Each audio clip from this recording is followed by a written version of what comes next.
আমি কয়েকদিন পর পর বাবার বাড়িতে আসি, তারপর কেন আসলে আমি ওই বাড়িতে যেতে চাই না, আমাকে কি ওই বাড়িতে অত্যাচার করা হয়, সব কিছু আজকে তোমাদের খুলে বলবো।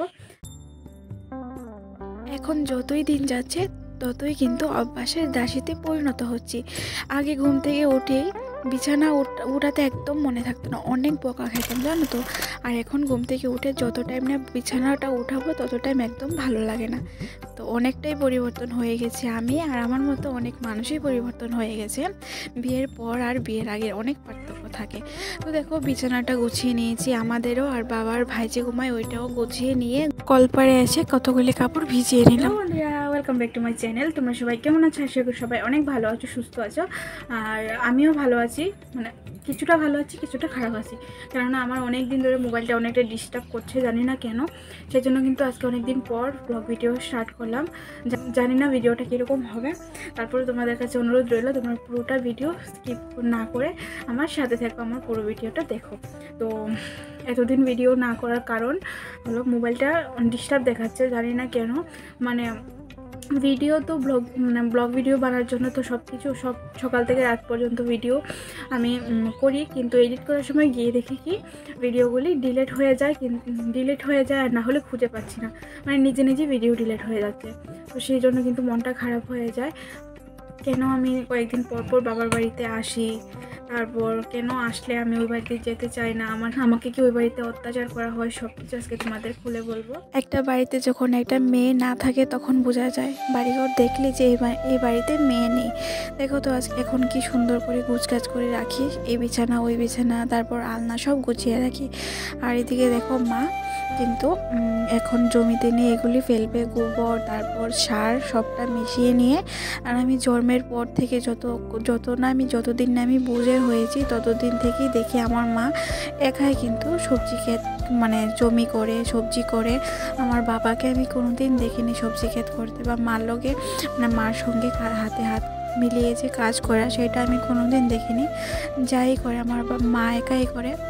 আমি নির্দ্বিধায় কোনো ভয় কোনো কিছু না পেয়ে আমি আজ বলতে বাধ্য হচ্ছি, আমি আমার মার জন্যই আজকে আমি এত বড় হয়েছি। আমার মা যদি কাজ না করে আমাকে দুবেলা খাবার না দিত, পড়াশোনা না করাতো, আজকে মনে হয় আমি এই জায়গায় থাকতাম না। আমার বাবা আমাকে কোনো দিন ভালোবাসেনি, আজকে আমি বলতে বাধ্য হলাম। আমাদের মেয়ের সম্পর্ক হলো শত্রুর মতো, কিন্তু আমার মার জন্য আমি আজও বেঁচে আছি। আর এই বাড়িতে আসার একটাই কারণ আমার মার জন্য। আমার মা যতদিন বেঁচে থাকবে আমি ততদিনই এই বাড়িতে আসবো। তো যাকে বাদ দাও, আমি আর কিছু বলতে চাই না, অনেকটা কষ্টে এই কথাটা বলে ফেললাম তোমাদের। তো দেখো প্রত্যেক দিনের রুটিনে যেমন আমার কাপড় ধোয়া থাকে, সেরকম আজকেও রুটিন অনুযায়ী কাপড়গুলি ধুয়ে নিচ্ছি। আর সবগুলি কিন্তু আমার মাম্মামের। ও প্রত্যেক দিন অনেক অনেক অনেক কাপড় চোপড় ভরায়, সেটা তোমরা জনার বাচ্চা মানুষ অনেক কাপড় তো ভরাবে, তাই না? তো দেখো সকাল সকাল আমার এক জায়ের বাড়িতে নিয়ে গেছিলো পিউকে, এখন নিয়ে আসলো ভাত খাইয়ে। তো দেখো এখন এসে আমার সঙ্গে এখন জল ধরতে চাইবে। তো আমি আমার বোনকে বকা দিয়ে বলছি যে অন্য সময় তো নেওয়ার জন্য পাগল হয়ে যাচ্ছে, এখন কেন নিচ্ছিস না? তো দেখো রাগ করে নিয়ে চলে গেল। তো এখানে আমার একজন জা আছে, একজন বৌদি আছে, আর এখানে দেখো একজন আমাদের দিদা বসে আছে। আর এখন আমি কাপড়গুলিও মেলে দিচ্ছি, আর ওদের সঙ্গেও কিন্তু জমিয়ে গল্প করে নিচ্ছি। তো চলো আমাদের গল্প তোমরাও একটু শোনো। জানি তোমরা আমাদের ভাষা ঠিক বুঝতে পারবে না, তারপরে শোনো।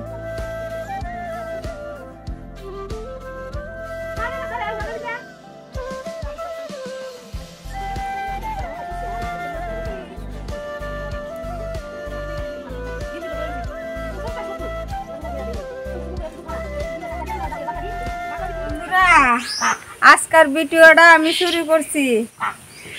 আজকে ভিতরটা খুব যন্ত্রণা করতেছে, বড় বর্তা খামু, ঠিক আছে?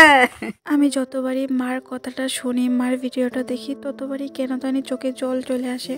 মানে মাকে দেখেই আমার খুব কষ্ট হয়। মা অনেক কষ্ট করেছে, আজ আমি মার জন্য কিছুই করতে পারছি না। মা মুখ খুলে আমার কাছে একটা জিনিস আবদার করেছিল, সেটাই আমি মাকে দিতে পারছি না। যে মা কত কষ্ট করে নিজের সবটুকু দিয়ে আমাকে এই জায়গায় আনলো, নিজের না খেয়ে, নিজের মুখের খাবার খেয়ে না খেয়ে আমাকে দিল। আজকে সেই মায়ের ছোট্ট একটা আবদার আমি কিছুতেই দিতে পারছি না, পূরণ করতে পারছি না। আজকে আমি মেয়ে হয়ে যাকে বাদ দাও, তোমাদের সঙ্গে আজকে আমার খুব কষ্ট হচ্ছে, সেই জন্য তোমাদের সঙ্গে কিছুটা কথা শেয়ার করে ফেলছি, পারিবারিক ব্যাপার। তবে আমি আমার বাবার থেকে আমার মাকে অনেক ভালোবাসি, অনেক ভালোবাসি। অনেক মেয়েরাই কিন্তু বাবাকে ভালোবাসে, কিন্তু আমি আমার মাকে অনেক ভালোবাসি। তো দেখো জমিয়ে সবাই ফুল ভর্তা খেলাম, খেয়ে চলে আসলাম ঘরে এসে মেয়েকে ওষুধ খাওয়াবো। আর এটা কিসের ওষুধ জানো তো? এটা হলো দাঁত ওঠার ওষুধ। মেয়েটার 1.5 বছর প্রায় ছুঁই, কিন্তু এখনও দাঁত ওঠেনি একটাও। তো এখানে এসে হোমিওপ্যাথিক ডাক্তার দেখিয়েছি, আর ডাক্তার মশাই কয়েকটা ওষুধ দিয়েছে, এগুলি খেলে নাকি দাঁত উঠবে। তো সেই চেষ্টাই করছি, এতদিন হয়ে গেল দাঁত উঠছে না, তো ভয়ও লাগে। দেখো মেয়েটা আমার এই ওষুধ খেতে খুবই পছন্দ করে, দিতে না দিতেই খেয়ে নেয়, আরও চায় খাওয়ার জন্য। ওষুধ খেতে কি পছন্দ করে, দেখেছো? এইগুলি বসাই আবার দেবে।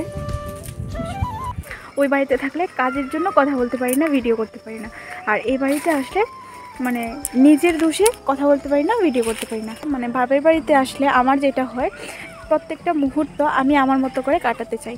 তো এখন বাজে কিন্তু কয়টা বাজে? এখন বাজে হলো 4:40। তো এখন আসলাম একটু জমির সাইডে, এই যে তো এখন আসলাম জমির সাইডে ছাগল নিতে, মা পিউকে রাখছে। তো ভাবলাম মা তো প্রত্যেক দিনই নেয়, আমি আজকে নেই, আর অনেক দিন পর ছাগল গরু নিয়ে টানাটানি করব। আগে কিন্তু এই জায়গায় মানে বিয়ের আগে কিন্তু আমারই ছাগল ছিল, যেটা আমি একা পালতাম। আর এখন দেখো কতদিন পর মানে সব কিছুর জন্য আবার অনেক দিন পর করছি, সেরকম একটা অনুভূতি হয়। তো চলো, এখন মানুষ অনেক দৃষ্টিতে আমার দিকে তাকিয়ে আছে, বাড়িতে গিয়ে আবার কথা বলছি। সারা দিন গড়িয়ে বিকেল হলো। তো এখন গরু ছাগল সবাই সবার ঘরে যাবে, সবার মালিক এসে নিয়ে যাবে, আর আমি ভিডিও করতে করতে আসলাম বলে অনেক মানুষ আমার দিকে অপরাধী দৃষ্টিতে তাকিয়ে থাকছে। জানি না কেন, আমি কি সত্যিই অপরাধ করছি? তোমরা অবশ্যই কমেন্ট করে জানাবে। আর দেখো আমাদের ছাগল রানী কি পরিমাণে পেস্ট লাগিয়েছে, সেটা আমার দ্বারা খোলা সম্ভব নয়। সেজন্য মাকে ডাক দিলাম, আর মা এসে এখন ছাগলটাকে খোলার চেষ্টা করছে। মানে এতটা পরিমাণে পেস্ট লাগিয়ে ফেলেছে, একদম গলার সঙ্গে নিয়ে রেখেছে। ও ব্যথা পাচ্ছে আর আমাদেরকে খুলতেও দিচ্ছে না। তো মা চালিয়ে যাক, একদিকে ছাগল খুলতে থাক মা। আর দেখো তোমাদের খুব সুন্দর একটা দৃশ্য দেখিয়ে আজকের ভিডিওটা কিন্তু আমি এখানে শেষ করব, কেননা সন্ধ্যের পর পুরোটা রাত্র যে কীভাবে কাটাই সেটা তোমাদের সামনে তুলে না ধরলে তোমরা বিশ্বাস করবে না। এখনও আমার এই কষ্টটা সহ্য করতে হয়, আর বিয়ের আগেও করতে হতো। তোমাদের সঙ্গে আরেকদিন একথা শেয়ার করব। আজকের জন্য টাটা।